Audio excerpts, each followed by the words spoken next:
m'appelle Dinga Bakaba. Je travaille à Arkane Studio Lyon. Je suis directeur créatif et directeur du studio. Je suis rentré à Arkane comme game designer produceur et j'ai bossé sur Dishonored 2 en tant que lead designer et Deathloop en tant que directeur créatif, enfin co-directeur créatif et game director. Et par ailleurs, je suis aussi prof de capoeira. Voilà. La capoeira, c'est un art de tradition, on va dire orale, voire même de tradition de la rue. Donc il y a énormément de règles qui sont vraiment tacites, quoi, vraiment implicites. On parle plutôt de lutte que d'art martial, parce que l'art martial, c'est la guerre, c'est la destruction de l'autre. La capoeira, c'est un dialogue corporel, intellectuel, etc. Et comme tous les dialogues, bah oui, il y a des règles de bienséance. Parler la même langue, ça aide à se comprendre. Être à l'écoute de l'autre, répondre, etc., etc. Donc il y a toutes ces règles-là, mais derrière, toutes ces règles sont amenées à être transgressées, mais du moment que c'est fait avec classe, avec élégance, et aussi avec connaissance de ces règles. C'est bon ? J'en fais 4, l'autre en fait 4, change de côté, 4. T'as quand même amené la capoeira à ton travail parce que t'as filmé des moves de capoeira pour les mettre dans Dishonored 2. Est-ce que tu peux nous parler de ça ?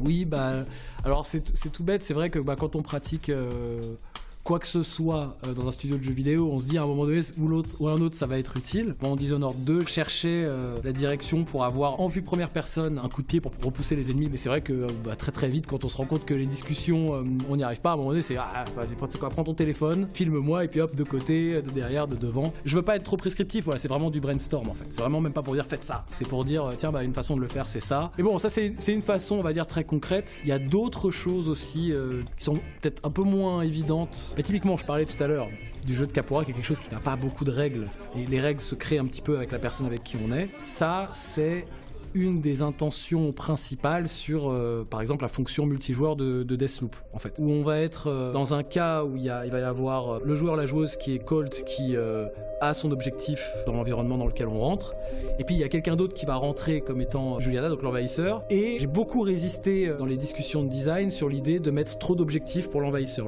Vraiment ce que je voulais, c'est de pouvoir créer son propre dialogue, qui peut être un dialogue très frontal, qui peut être très un jeu de chat et la souris, et de s'assurer d'avoir une structure narrative et des motivations pour les deux personnages qui puissent permettre aux joueurs et aux joueuses de s'exprimer à 100% quoi. Mais c'est vrai que j'ai dû dire non mais c'est intéressant de ne pas donner trop d'objectifs parce que c'est ce qui va créer des histoires intéressantes.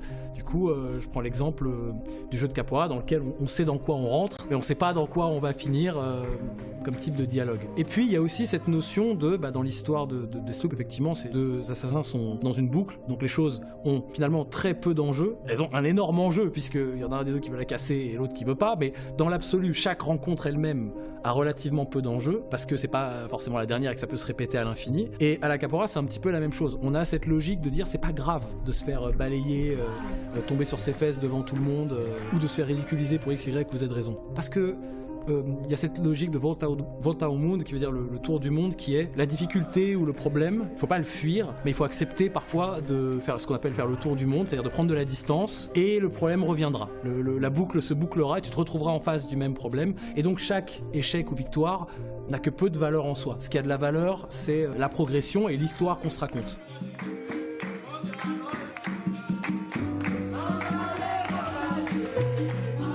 Comme c'est une pratique qui s'adapte beaucoup à la personne et quel point on est sportive, morphotype, etc. En fait, ça s'adapte pas mal. Et donc, il y a des vieux capoeiristes.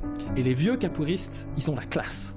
Et moi, j'ai absolument envie d'avoir la classe. Voilà, je suis très très fier là, à 42 ans, de continuer à faire de la capoeira et à pouvoir impressionner mes filles. Très sincèrement, c'est à ça que ça sert. Et mon but, c'est d'être dans les rondes de capoeira, tout vieux et vénérable quand on commencera enfin à m'écouter, puisque étant vieux on commencera à m'écouter, voyons, pouvoir un petit peu jouer ce rôle-là. Finalement il y a quelque chose de très très traditionnel. Moi je suis africain, je suis métis, mais et mon père et ma mère viennent, Afrique du Nord, Afrique de l'Ouest.